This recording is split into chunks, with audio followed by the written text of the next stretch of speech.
Hi, and welcome to the X22 Report. My name is Dave, and this is episode 209, and today's date is October 7th, 2013, and the title of this episode is NATO is Pushing East, and Russia Heeds the Warning. And we'll discuss this a little bit later in the report. But before I start, I just want to welcome all those new people who've been subscribing to YouTube. If you haven't visited the x22report.com site, you can come on over and you can take a look. I have many different tabs up top. I have one called the Economic Collapse. That is a timeline. I just added more information to the timeline. And what that is a high-level story of what is going on with the collapse.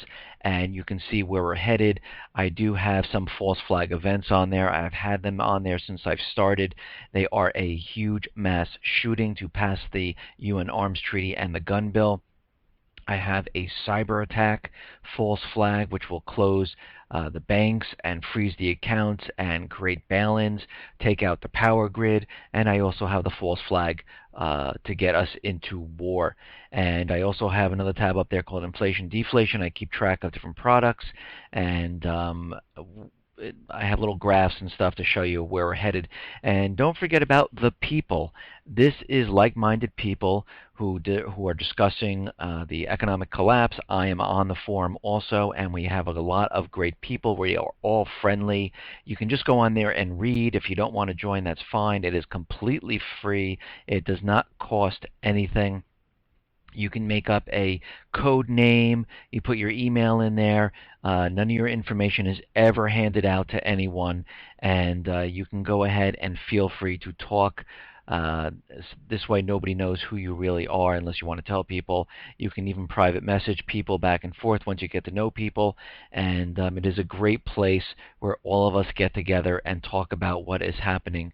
And if you haven't visited yet, you go right onto the x22report.com site, click the people, and it'll bring you right over there, and you can join up. It's very easy to do, and it doesn't cost anything. You don't have to take out your credit card or anything like that. It's just your username, your email, and you're pretty much done. You'll get an email from the site letting you know that everything went well, and then you can go ahead and start looking through and talking to people and things like that.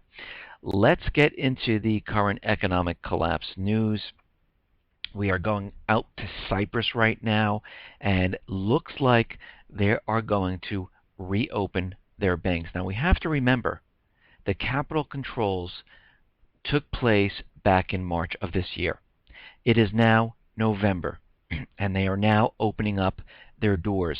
And there are people waiting online to take out money. And the banks did not open until noon today. And no one was panicking, no one was doing anything, but today a huge truck with cash in it came, delivered the cash to the banks, and people have lined up, and they were standing in line since 9 a.m. this morning, and finally at noon the banks did open. And there one person who was out there called, I'll just call him Gregos, I can't pronounce his last name. He was out there because he does not have a debit card, and he was saying that he was there to get a lot of his money out of the bank because it's been very difficult to live at this time. And we have to remember that people could not take out money that they needed because their accounts were frozen. 47% of it was stripped away from them. It was replaced with worthless bank stock, and all the capital controls were in effect. And another person, I'll try to pronounce his name, Mr. Kalagaridis, I stopped going to work 2 weeks ago because they stopped paying us. I only have a few thousand euros in the bank, so I really don't care what happens. It's just the insecurity you feel. I'm planning to come and get 300 euros every single day until my bank account is empty. And you see what's happening. People want their money. It would be the first thing that I would do is get down to the bank to try to get my money out, but I don't keep much in the bank. I only keep enough to pay for the bills, and this way I'll never be caught in this type of situation. And this should be a lesson to everybody who is out there not to keep that much in the bank. This is my personal opinion. Only keep enough in there to pay your bills and things like that. Now, in Spain, they just discovered 20 billion euro was hidden in non-performing loans. Their banks are having a huge problem. Non-performing loans of Spanish banks to the end of September totaled around 92 billion euros, 29% more than the 71 billion that they thought, and it was upped by another 20 billion, which they found, which I don't know where it was. But late payments in June rose to 11.9% from 10% the previous year, and this August has rose to 12%. And these are late payments. People are going to end up defaulting because what do we know in Spain? The unemployment rate is very high. And right now, the Bank of Spain is warning destabilizing effects, and there could be bail-ins coming down the road because the bank just cannot keep its head above water right now. And this is the main problem that is going on in Europe. And on the people today, we were talking about different things, and I have to agree. The U.S. and the Europe are not even in a recession anymore. I would call this a depression at this time because we are seeing layoffs. We're seeing unemployment in the double digits. Yes, everything is manipulated. The illusion is kept everyone from seeing bread lines and things like that, but we all know we are having major problems. And in France right now, they're looking to cut around 1,300 jobs in Alstom, and they are cutting these jobs and letting people go. But we're seeing this all over the place. We're seeing many corporations starting to lay off a lot of people. Why? Because they realize that they have losses coming up. They need to get rid of the people. They can't pay their pensions. They can't pay their medical costs. They can't pay their salaries. And if they cut these people, it makes the company look more profitable. But this only works for a short period of time because as more and more people are unemployed, it makes it more difficult for the companies to make a profit. And this is what's been happening. And we see thousands of people being laid off at this time. Even Germany right now is having a rough time. Official data shows that Germany, their industrial output declined in September, and they are now feeling the pinch of the Eurozone debt crisis. Construction and manufacturing output slumped by 1.8 and 2.1%. And Germany's unemployment rate increased unexpectedly in October to the highest level since 2011. And right now, 16.1% of the German population are approximately 13 million people run the risk of plunging into relative poverty. So right now, Germany is feeling the effects of what is happening in the Eurozone. Now, if we come back to the United States, consumer are being very cautious, and the U.S. economic growth kind of slowed in the third quarter, and consumers are keeping a lid on their spending. Well, of course they are, because if we really look at the unemployment and the real numbers, we're looking at 24% unemployment. What does that tell you? Well, people don't have jobs. People do not have disposable income, and this is why you see retail stores showing a decline in sales. And right now, a U.S. economist is saying that there are no signs that the economy is picking up at this time. And what you saw in the third quarter right now will be increased in the fourth quarter. You'll see a lot more people unemployed. You'll see a lot more people not spending money. You'll see retail sales declining. You'll see, of course, we know real estate will be completely declining. Mortgage applications will be plunging further. Pending house sales down the toilet. This whole thing is coming apart at the seams. And we can see this all over the place. And I know the Fed, the U.S. government, putting out statistics that there's no inflation.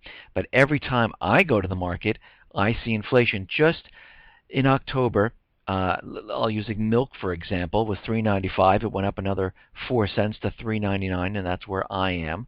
And I see a lot of products being shrunk down and keeping the prices the same, but giving you less for your money. And we're seeing this all over the place. But what has happened is the global food prices are showing that they've risen in October.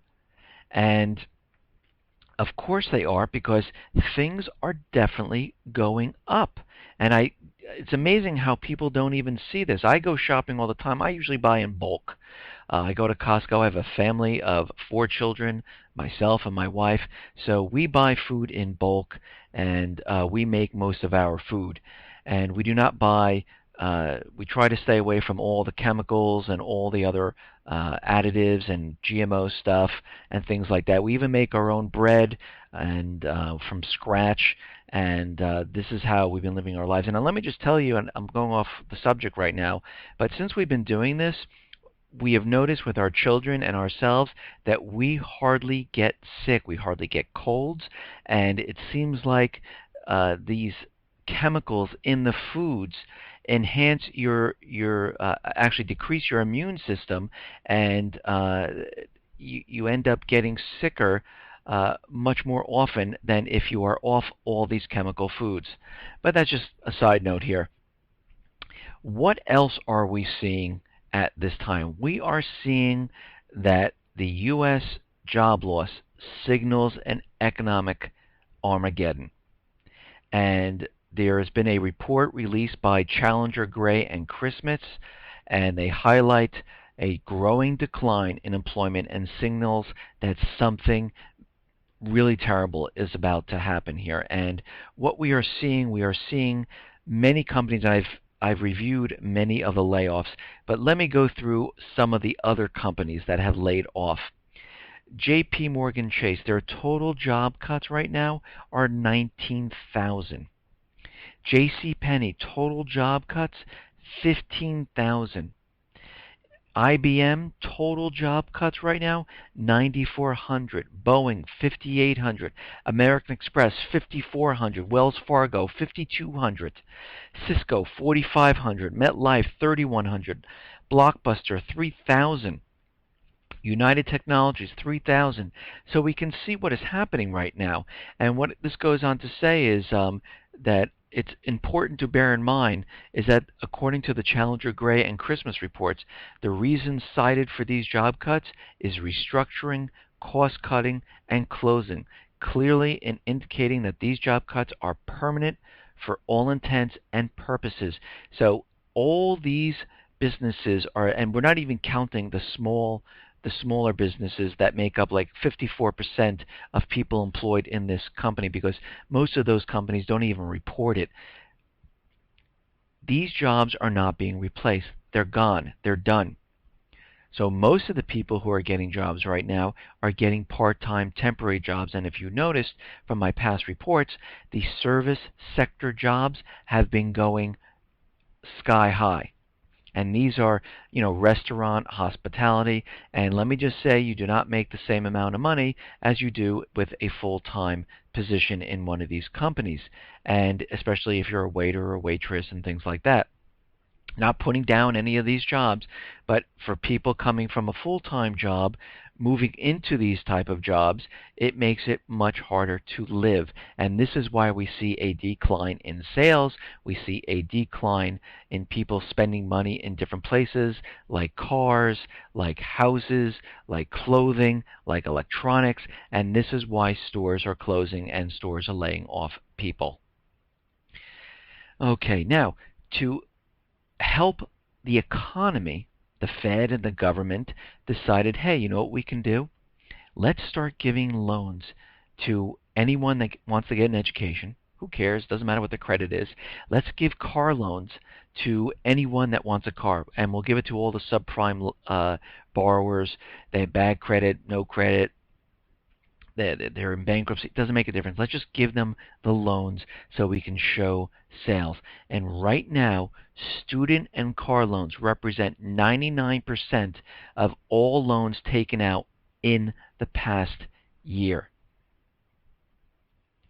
And this goes on to say that the U.S. government is handing out unrepayable student and car loans.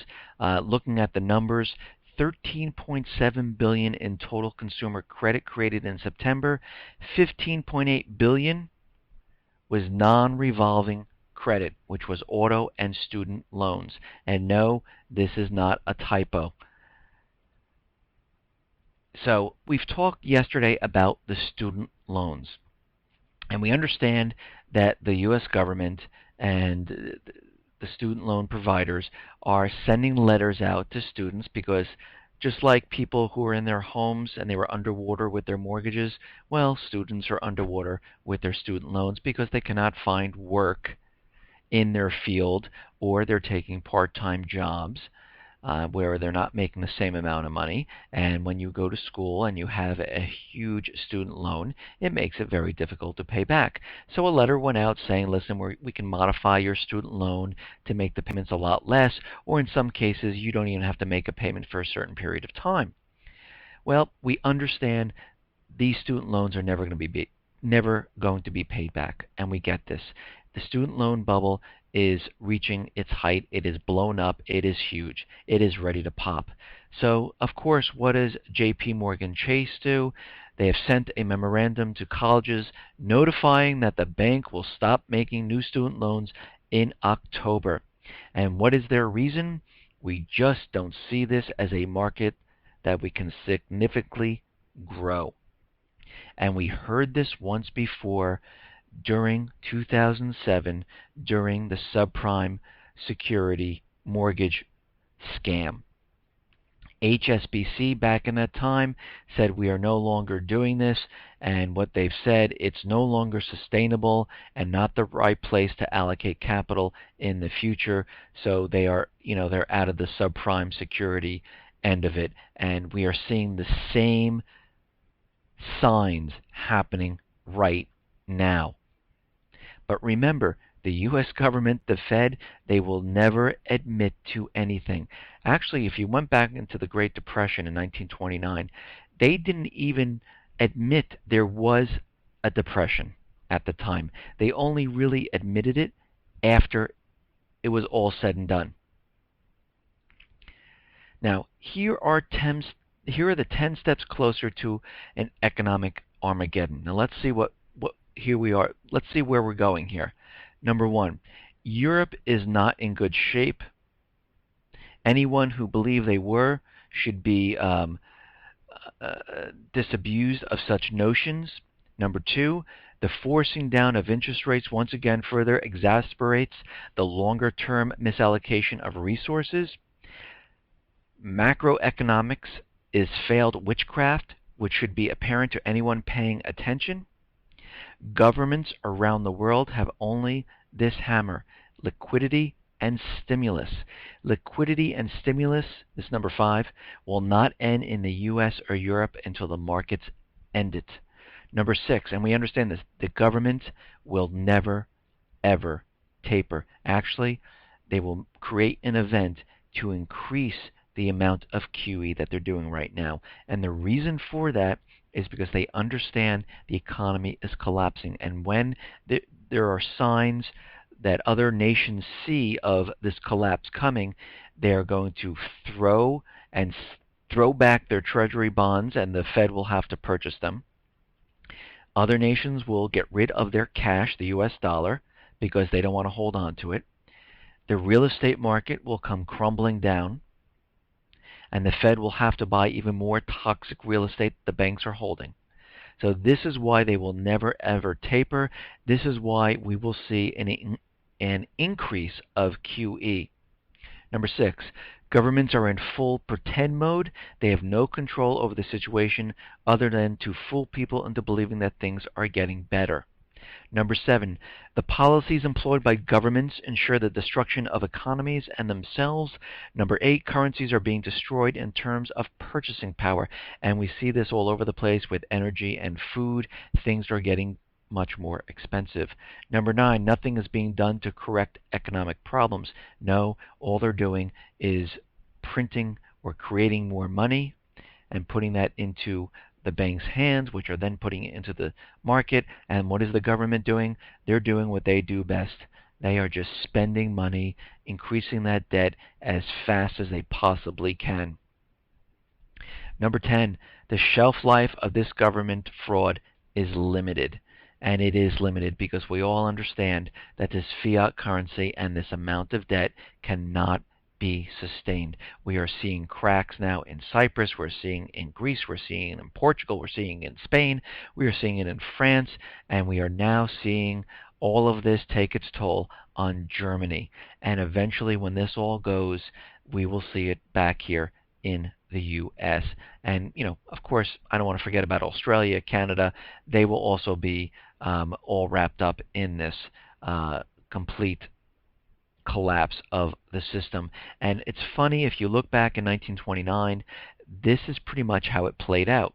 Europe was in a recession/depression, having a very rough time. You saw the Weimar Republic with hyperinflation, but the U.S., the stock market was at all-time highs. Partying back here in the U.S., no one realized what was going on. They did see bread lines because they didn't have an EBT card back then.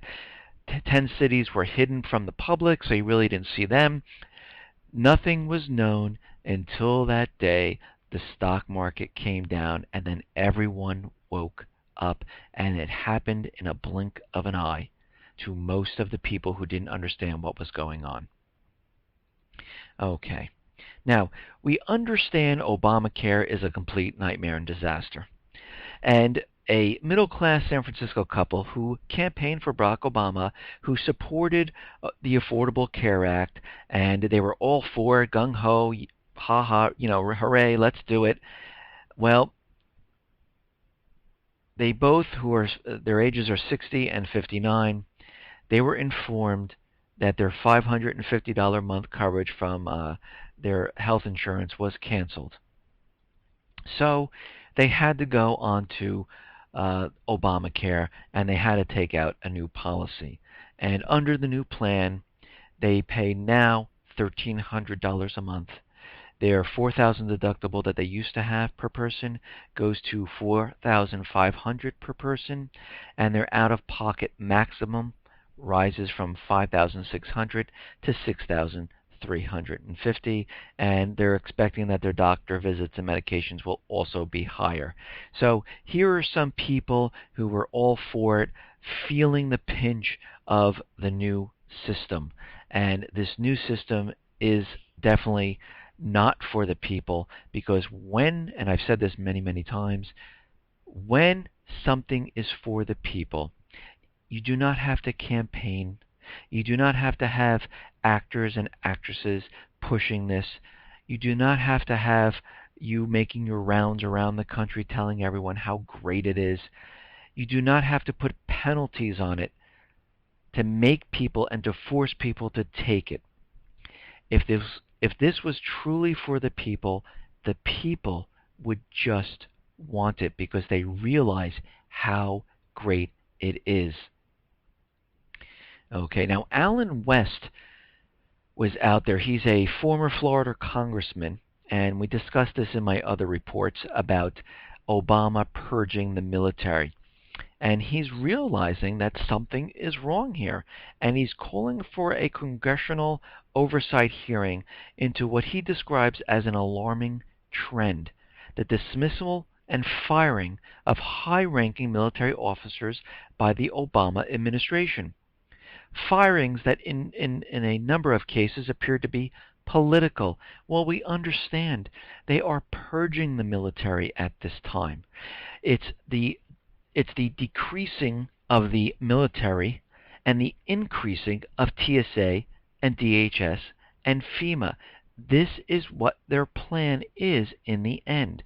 Their plan is to eventually disarm the American people, reduce the amount of military, and increase the non-military force that can work with local authorities, and that is DHS and TSA and FEMA, of course. And what we are seeing is they've just recently had this false flag event of these shootings and how a TSA man was shot and killed, and now they're out there sounding the alarms that they want TSA now armed.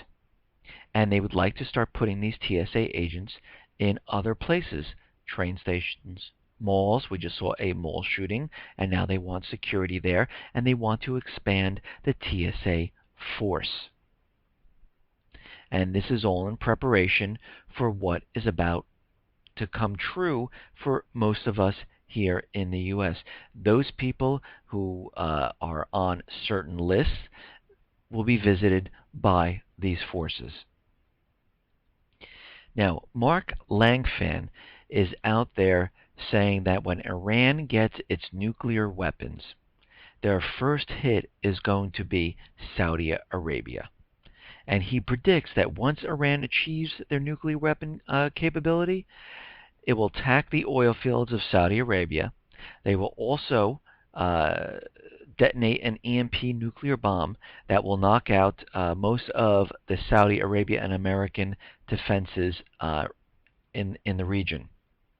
So right now, Saudi Arabia is a little nervous about this, and along with the central bankers, U.S. government, Israel, Saudi Arabia, and other Middle Eastern countries who want to get into Syria and Iran, they are now saying that they can get nuclear weapons from Pakistan to protect themselves.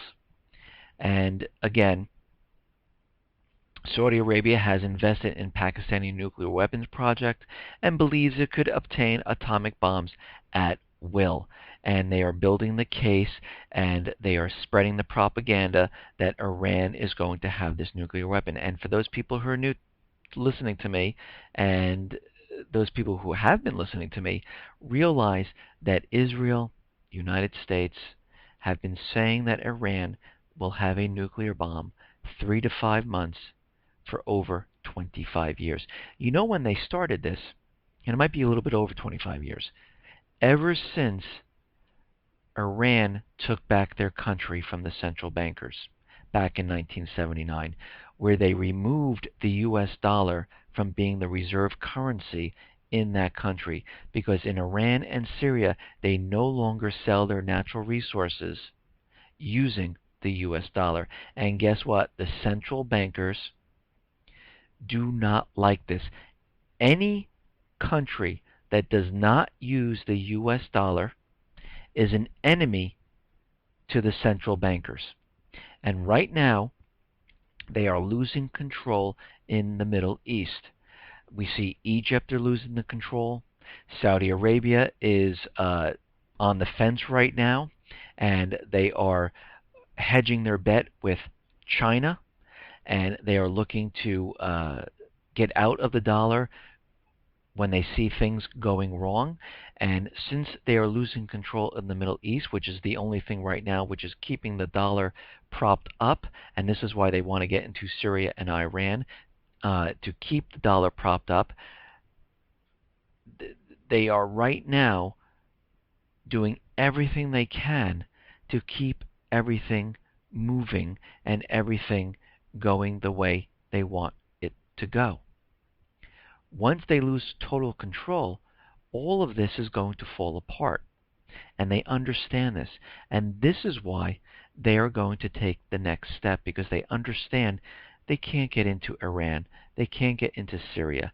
The only way to do this now is by using force. And the only way to use force is to have some type of false flag event here in the United States. And this will come about.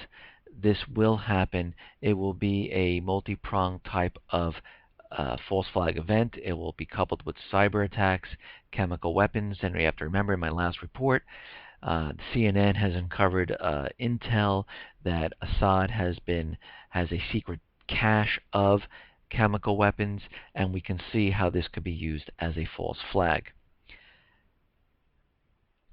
And what else do we see happening here? Well, we understand that Israel has been flying their military planes into Syria, bombing military bases where they believe advanced missiles are being kept. And what they're trying to do is provoke Syria. And right now, a Syrian diplomatic source said yesterday that Syria had not reacted to an Israeli attack within its territory, but that it reserved the right to respond. If Israel continues with its provocations, there is the possibility that Syria will respond with force, and this is coming from an anonymous Syria source, which tells me that this is propaganda, and the reason why Israel is doing this is to get Syria to do something. This way they can say the war is on, Israel has a treaty with the US will back up Israel, Syria has a treaty with Iran will back up Syria. This allows Israel and the U.S. to go through Syria to get to Iran. Russia is backing up Syria and Iran, and here we go with World War III. And this is what they're looking to do, because these central bankers, when pushed back into a corner, they will come out kicking and screaming, and they will start a war to shift the blame of this global economic collapse onto another country. Because you have to remember, they have been building the illusion, the case, that the economy is improving. This is what they're telling everyone. This is what they want everyone to believe. The stock market is going up. The unemployment is going down. GDP is in the positive range, and they are doing this to make their case. And they really thought they had the event in Syria all wrapped up with a nice little package and a bow, and they thought that this was going to take and shift the blame off into Syria, because they were going to use an event to bring down the entire economy. And when this didn't happen, this is why the Fed came out and said there's no taper at this time. Because if they started to taper, what would have happened? The economy would have collapsed, and guess what? The American people would have looked at the Fed and said, you did this to us. And this is why they're not going to taper. Okay. Now, those people who are listening to me in London, in England, they are having a cyber simulation out there called Waking Shark 2. It's one of the largest exercises of its kind in the world, and they are going to bombard firms with a series of announcements and scenarios, and it's going to be a major attack on the computer systems. It's going to hit stock exchanges and unfold on social media. And the simulations are likely to include how banks ensure the availability of cash from ATM machines or deal with liquidity squeeze in the wholesale market, and how well firms communicate and coordinate with authorities and each other. And this is going to happen in November 12th. And we also understand that we have the power grid simulation coming up next week around the 13th or so. And this is all happening at once. Now, here's an indicator to know if the power grid and all these drills are going to go live.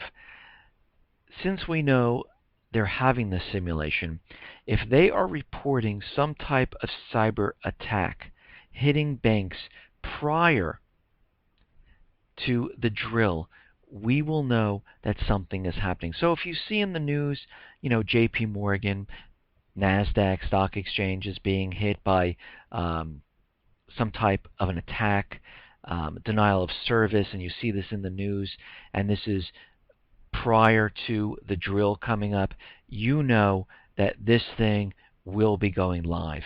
If you do not hear anything, then we know probably that nothing is going to happen, and they're using this drill to prepare for something a little bit later. Because we've seen this in the past. We've seen this with the LA airport. They had a drill a month ahead of time. And just to go back for a second to the drill, the power grid drill, in 2003, we had this blackout, and I do believe that this was a test of how they could take down the power grid structure. So we definitely have to look out for this. Now, it seems like the leaks from Snowden are being reported that it is very, very damaging. And they put operations at risk, and they're saying that Al-Qaeda is now receiving a lot of the information and the leaks from Snowden. And you can tell this is a complete setup. You can tell that this is for the false flag event. You can tell that they are really pushing the propaganda out there for the next false flag. And this is why they're doing this. And of course, Snowden, they're considering him as a traitor, and the thing that they would like to do is get him back somehow and to shut him up. Now, we understand that Putin is going to visit Egypt, because Egypt right now their aid has stopped from the U.S., and Putin sees there's an opportunity to go into Egypt and say, hey, let's make some deals.